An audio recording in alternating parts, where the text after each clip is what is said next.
வணக்கம். விஎஸ் ஜோதிடம். இந்த ஜோதிட சேனலில் சிம்ம ராசி ராகு கேது பயிற்சி பலன்கள் 2025. சிம்ம ராசிக்காரர்களுக்கு ராகு கேது பயிற்சியால் எத்தகையான நற்பலன்களும் அசுப பலன்களும் கிடைக்கப் போகிறது என்பதை சிறு விளக்கமாகவே பார்த்து விடலாம். கிரகங்கள் ஒன்றுக்கு ஒன்று எப்பொழுதும் சலித்ததல்ல.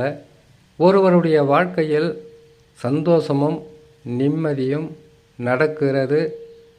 கிடைக்கிறது என்றால் அப்பொழுது உங்களுடைய சொந்த ஜாதகத்தில் தசா நல்ல நிலையில் இருக்கிறது என்று அர்த்தம். தசா மட்டும் நல்லா இருந்தால் போதுமா? கிரகங்கள் பயிற்சி பெற்று ஆண்டுதோறும் அமரக்கூடிய குரு, சனி, ராகு கேதுக்கள் நல்ல நிலையில் அமர வேண்டும்.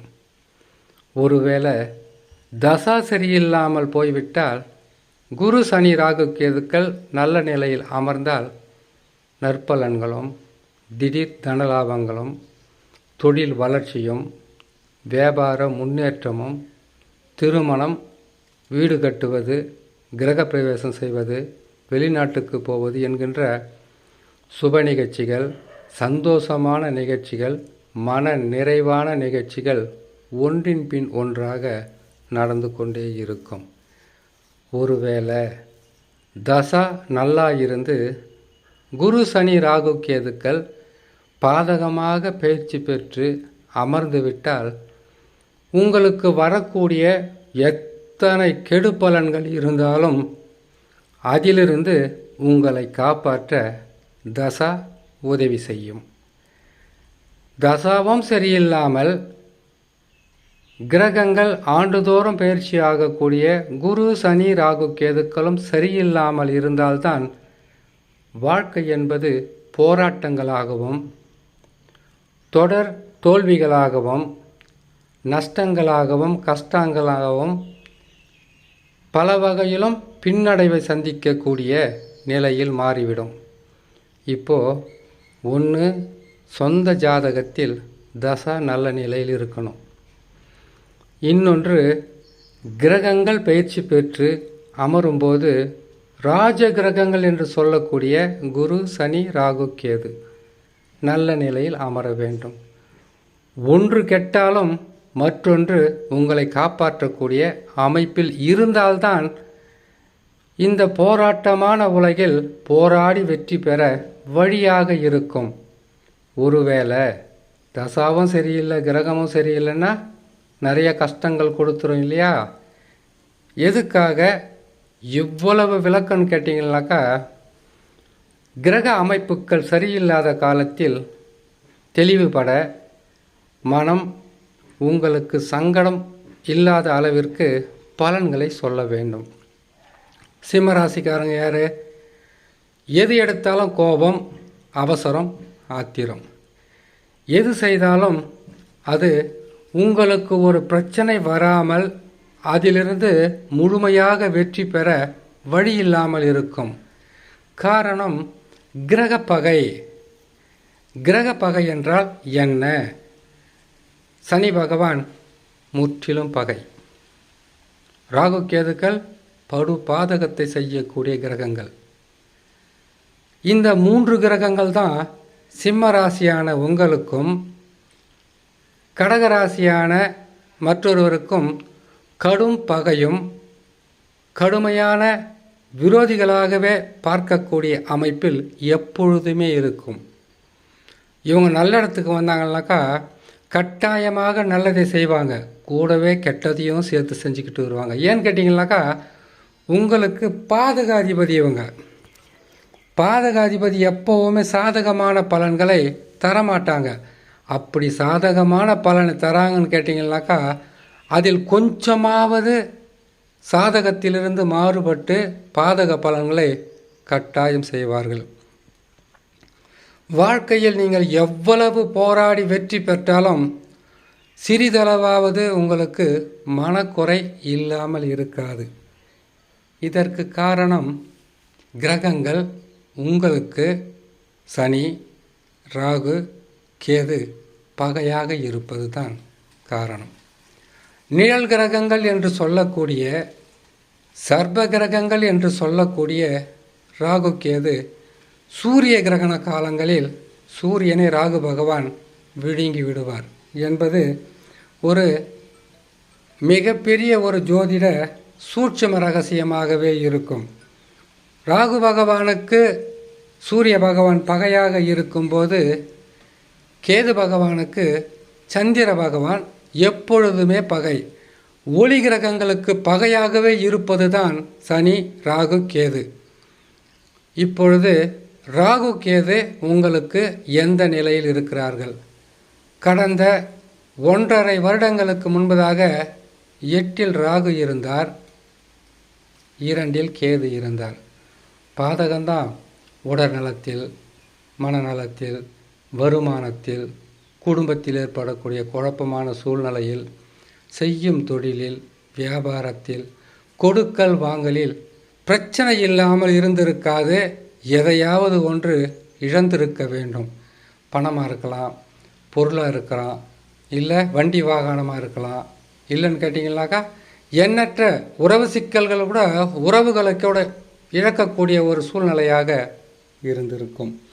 இது கிரகங்கள் ஒவ்வொருவருக்கும் ஒவ்வொரு மாதிரியாக பலன்களை கொடுக்கும். ஆனால் கடகம், சிம்மம் என்று வந்துவிட்டாலே இந்த 3 கிரகங்களும் கெட்ட இடத்தில் வந்தால் மிக கவனமாக இருக்க வேண்டும் எப்பொழுதுமே. ஏன்னு கேட்டிங்கனாக்கா பிள்ளையும் கிள்ளிவிட்டு தொட்டிலையும் ஆட்டி வைக்கின்ற கிரகமாகவே இருக்கும். உங்களுக்கு வரக்கூடிய பிரச்சனைகளுக்கு நீங்களாகவே உங்களாலேயே காரணத்தை உருவாக்கக்கூடிய ஒரு கிரகங்களாக மாறிவிடும்.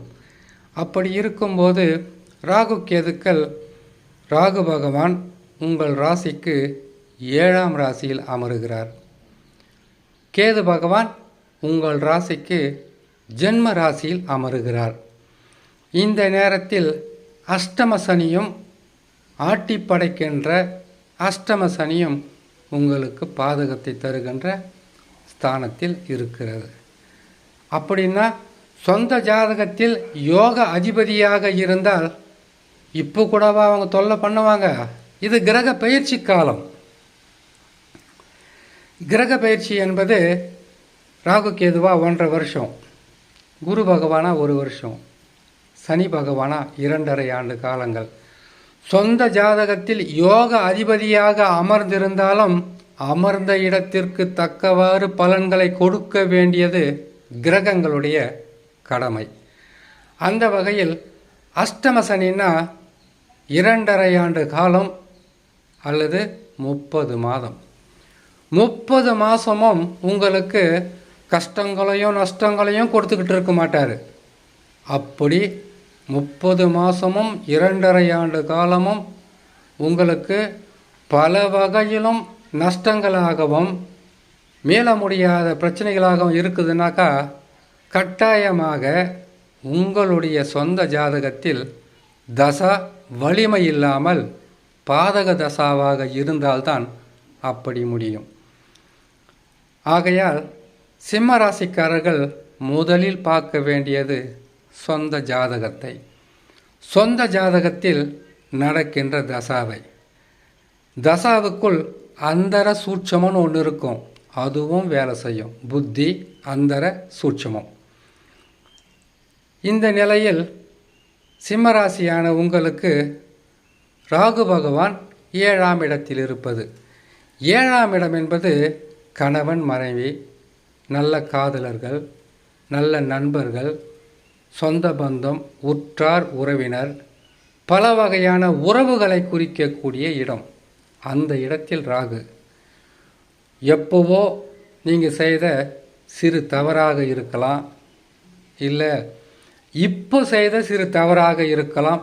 அதை பற்றி ஊரறிய பேசி உங்களுக்கு அசிங்கத்தையும் அவமானத்தையும் ஏற்படுத்துவார்கள். நல்ல நண்பர்களாக இருந்தால் கூட புரிந்து கொள்ளாத மனிதர்களாக, உங்களை புரிந்தும் உங்களை பழிவாங்கும் மனிதர்களாக மாறுவார்கள். உங்களுக்கு 7ஆம் இடத்தில் ராகுவோ 7ஆம் இடத்தில் சனியோ கேதுவோ இருந்தால் இத்தகையான பாதகத்தை செய்வார்கள். செய்கிற தொழிலில் போட்டி போராமை கட்டாயம் இருக்கும். செய்கிற தொழிலே விட்டுட்டு போயிடலாமா என்கின்ற அளவிற்கு மனக்கசப்பான சம்பவங்களை சந்திக்கக்கூடிய சூழ்நிலையாக இருக்கும். உறவு பகை, செய்யும் தொழிலிலும் உங்களுக்கு எதிர்ப்புகளும் ஏளனங்களும், குடும்பத்தில் சந்தோஷம் இல்லாத தன்மை, வருமானம் என்பது அவ்வளவு சிறப்பாக இருக்காது. ஓரளவுக்கு வருமானம் நல்ல நிலையில் இருக்கிறது என்றால் உங்களால் தாங்க முடியும், வாழ முடியும் என்கின்ற நிலையில் உங்களுக்கு மனம் இருக்கிறது என்றால் இதற்கு காரணமாக இருக்கக்கூடிய ஒரே கிரகம் குரு பகவான் மட்டும்தான். அவரும் ஓராண்டு நற்பலன்களை தரப்போவதில்லை. கிட்டத்தட்ட ஒரு 5-6 மாதம், அதுக்கப்புறம் அவரும் விரய குருவாக மாறிடுவார். ஆகையால் சிம்ம ராசிக்காரங்க பரிகாரத்தை கட்டாயமாக செய்யக்கூடிய ஒரு சூழ்நிலை இருக்கணும். அது என்ன பரிகாரம் சீக்கிரமாக சொல்லுங்கள். நீங்கள் சொல்கிறத பார்த்தாவே நடக்குதோ இல்லையோ ஓரளவுக்கு பயம் இருக்கும், பயமாக இருக்கும் நீங்கள் நினைக்காதீங்க. சனி பகவான் அனைத்து வகையான கெடுபலன்களும் தந்து வாழ்க்கையில் பக்குவப்பட்ட மனிதர்களாக, அனுபவ பாடங்களை கற்றுக்கொண்ட மனிதர்களாக, இந்த உறவால் இப்படியெல்லாம் பாதகம் வரும் என்று தெரிஞ்சிருந்தால் நான் சேர்ந்திருக்க மாட்டேன் என்கின்ற சொல்கின்ற அளவிற்கு அனுபவ பாடங்களை நடத்துவார். சனி பகவான் உங்களுக்கு கெட்டவர் தான். கெட்ட இடத்திற்கு வரும்போதெல்லாம் அளவுக்கு அதிகமான கஷ்டங்களை கொடுப்பார் தான், இல்லைன்னு சொல்லலை. ஆனால் நீதிமான் என்று சொல்லக்கூடிய சனி பகவான் தவறான பாதையில் போனீங்களா, போனது தப்பு என்பதை உணர்த்துவார். தவறான நட்பில் இருந்தீங்களா, இந்த தவறான உறவில் தானே இவ்வளவு கஷ்டங்கள் வந்தது என்பதை உணர்த்துவார்.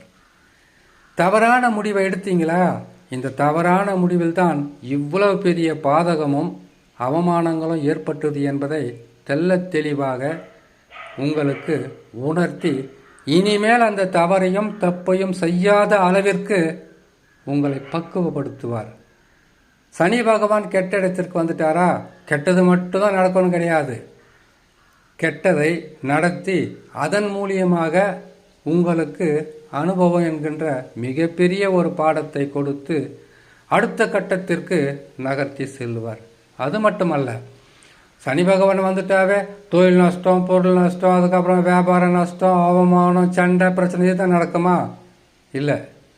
தசா நல்லா இருந்தால் இது நடந்தாலும் உங்களால் தாக்கு பிடிக்க முடியும். தசாவும் சரியில்லாதவங்களுக்கு தான் கடனாளியாக மாறுறது, தீர முடியாத நோயில் சிக்கி தவிப்பது, அது மட்டும் இல்லாமல் உறவு சிக்கல்கள் ஏற்படுவது, கணவன் மனைவிக்குள் கருத்து வேறுபாடுகள் அளவுக்கு அதிகமாக போவது, பாதக தசாவாக இருந்தால் அரசாங்கத்தால் பல வகையிலும் நெருக்கடிகளுக்குள் உள்ளாகுவது, வீட்டை விட்டு வெளியில் போகிறது, குடும்பத்தை விட்டு வெளியில் போகிறது, தொழிலே இல்லாத நிலைமைக்கு மாற்றுவது, தொழில் இருந்தாலும் வருமானம் இல்லாமல் போவது, பல வகையிலும் சிக்கல்களை மெல்ல மெல்ல செய்வார். ஆனால் மீள முடியாத அளவிற்கு துன்பங்கள் என்பது தொண்டையை அடைக்கும். உங்களுக்கு உதவி செய்வதற்கு யாரெல்லாம் இருக்கிறார்கள் என்று நீங்கள் நம்பி இருந்தீங்களோ அந்த உறவெல்லாம் உங்களுக்கு பகையாக மாற்றுவார். இப்படியெல்லாம் செய்கிறதுனால சனி பகவானுக்கு என்னதான் நல்லது நடந்துட்டு போகுதுன்னு கேட்டிங்கனாக்கா அது அப்படி கிடையாது. உங்களை நீங்கள் நம்பணும். எந்த உறவையும் எந்த நட்பையும் எந்த காலத்தில் நம்பக்கூடாது. அப்போ உறவே இல்லாத நட்பே இல்லாமல் வாழ்ந்துடலாமா? வாழுங்க. உறவு என்பது உப்பை போல அளவோடு இருக்க வேண்டும். நட்பு என்பது உப்பை போல அளவோடு இருக்க வேண்டும். நீங்கள் இனிப்பாக இருந்தீங்கன்னாக்கா உங்களை விழுங்கிடுவாங்க. நீங்கள் கசப்பாக இருந்தால் உங்களை துப்பிடுவாங்க. நீங்கள் காரமாக இருந்தால் உங்களை வெறுத்திடுவாங்க. நீங்கள் எப்பவுமே உப்பை போல இருங்க. அளவோடு சேர்த்துப்பாங்க. அளவுக்கு அதிகமான அதற்குண்டான நீரை ஊற்றி சரி செய்து கொள்ளலாம். எந்த உறவும் நிலையானதல்ல. எந்த உறவாக இருந்தாலும் கடைசி வரையில் ஒருவருடன் இருப்பதில்லை. எல்லா உறவுகளுக்கும் ஒரு அனுபவ பாடங்களை கொடுத்து அவர்களிடத்திலிருந்து விலக்கி வைப்பது தான் கிரகங்களுடைய சூட்சும ரகசியம். கெட்ட இடத்துல கிரகம் இருக்கிறாங்க, கெட்டது செய்துட்டாங்க, பொருளை இழந்துட்டேன், சொத்தை இழந்துட்டேன், வாழ்க்கையை இழந்துட்டேன், உறவு சிக்கல் வந்துச்சுன்னு சொல்லக்கூடாது. கெட்ட நேரத்தில் கெட்டவர்களை இவர்கள் கெட்டவர்கள் தான் என்று காட்டி கொடுக்கின்ற ஒரு நல்ல நேரம்தான் சனி பகவான் 7.5 சனியாக வந்தால், அர்த்தாஷ்டம சனியாக நின்றால், கண்டக சனியாக மாறினால், அஷ்டம சனியாக அவதிகளை கொடுத்தால் அனுபவ பாடங்களை நடத்துவார். திருமணம் ஆகாதவர்களுக்கு ஒரு நிலையில் இழப்புக்கள் இருந்தால்,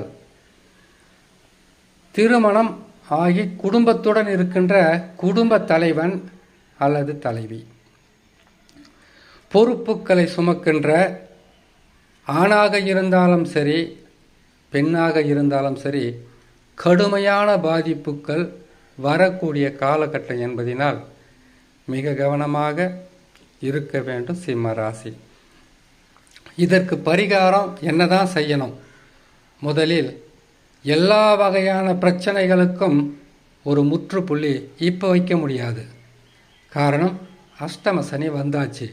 நீங்கள் இந்த வேலையை செய்து முடிக்கிறதுக்குள்ளெல்லாம் இன்னொரு வேலை உங்களுக்கு உடனுக்குடனாக மனக்கசப்பை கொடுக்கும். ஒரு பிரச்சனையிலிருந்து மீண்டு வரணும் என்று நீங்கள் நினச்சிங்கனாக்கா இன்னொரு பிரச்சனை தலையில் சுமையாக அமர்ந்துவிடும்.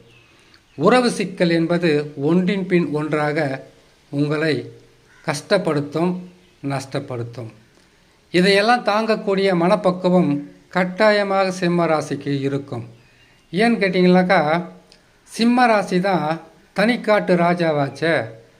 எத்தனை பிரச்சனைகள் வந்தாலும் அத்தனையும் எதிர்கொண்டு போராடி வெற்றி பெறுவேன் என்கின்ற வைராக்கிய குணம்தான் உங்ககிட்ட இருக்கக்கூடிய மிகப்பெரிய பலம். ஆனால் அஸ்திவாரத்தையே ஆட்டி படைக்கக்கூடிய அஷ்டம சனிக்கு முன்னால் உங்களுடைய தைரியம், தன்னம்பிக்கை, விடாமுயற்சி தவிடுபொடி ஆகக்கூடிய ஒரு சூழ்நிலையில் மாற்றி விடுவார் சனி பகவான். சனி பகவான் என்பவர் அனுபவ பாடங்களை கொடுப்பார்னு சொன்னேன் இல்லையா? என்னால் முடியும், என்னால் எதையும் செய்ய முடியும், என்னால் முடியாதது எது என்று சொன்ன தைரியசாலிகளை கூட இது முடியுமா, இது நடக்குமா, ஒருவேளை நடந்தால் என்ன நடக்குமோ தெரியலையே என்கின்ற பயம், மனக்கவலை, மனதிற்குள் சோர்வு, வேலை இருந்தும் செய்ய முடியாத தன்மை, குடும்பங்களுக்குள் ஏற்படக்கூடிய குழப்பத்தால் மனவேதனை, பொருளாதார வீழ்ச்சியால் குடும்பத்தை காப்பாற்ற முடியாத சூழ்நிலை, அது மட்டும் இல்லாமல் வாங்கிய கடனை கொடுக்க முடியாமல், கொடுத்த வாக்கையும் காப்பாற்ற முடியாமல் பல வகையில் பின்னடைவை சந்திப்பது, உங்களிடத்திலிருந்து பணத்தை பெற்றுக்கொண்டு உங்களை ஏமாற்றக்காரர்களை நீங்கள் சந்திக்கக்கூடிய சூழ்நிலை, பொருள் விரயம், பொருள் நஷ்டம், கொடுக்கல் வாங்கலில் ஏமாற்றங்கள், எந்த உறவாக இருந்தாலும் இப்பொழுது இருக்கக்கூடிய சூழ்நிலையில் பகையாளிகளாக மாறுவது, பல வருஷங்களுக்கு முன்னாடி பகை கூட இப்பொழுது துளிர்விட்டு எழுந்து உங்களுக்கு விரோதத்தையும் விரோதிகளையும் உருவாக்கி கொடுக்கும். அஷ்டம சனி என்றாலே அஷ்டதிக்கு, அதாவது கேட்டிங்கனாக்கா 8 திக்கும் அடைக்கப்பட்டு ஒரு மனிதன் செயல்பட முடியாமல், வாழவும் முடியாமல், வாழ்வதற்குண்டான வாழ்வாதாரமும் இல்லாமல், பொருள் ரீதியாகவும் உறவு ரீதியாகவும் செய்யும் தொழில் ரீதியாகவும் கஷ்டங்களை கொடுப்பது தான் அஷ்டம சனி. இதிலிருந்து மீண்டு வர சில வழிபாடுகளும் சில பரிகாரங்களும் இருக்குது. பரிகாரம் சொன்ன உடனே முதல் பரிகாரமே உங்கள் ஜாதகத்தில் நடக்கக்கூடிய தசா நல்லா இருக்கான்னு பாருங்கள். இது இப்போவே நடக்கும்னு சொல்ல முடியாது. ஏன் சொல்ல முடியாதுன்னு கேட்டிங்கனாக்கா, இப்போவே நடக்கும்னு கேட்டிங்கனாக்கா குரு பகவான் 11இல் இருக்கிறார். வருவதை தாங்கக்கூடிய சக்தி இருக்கும் தசா நல்லா இருந்தால். சரிங்களா?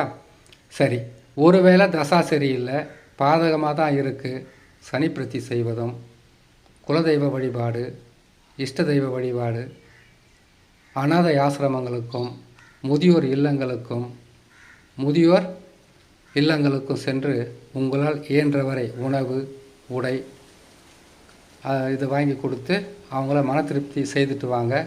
நாள்பட அனைத்து வகையான கெடு பலன்களும் குறைந்து நற்பலன்கள் நடக்கும் என்று சொல்லி இன்னொரு நல்ல பதிவில் உங்களை நான் சந்திக்கிறேன். நன்றி, வணக்கம்.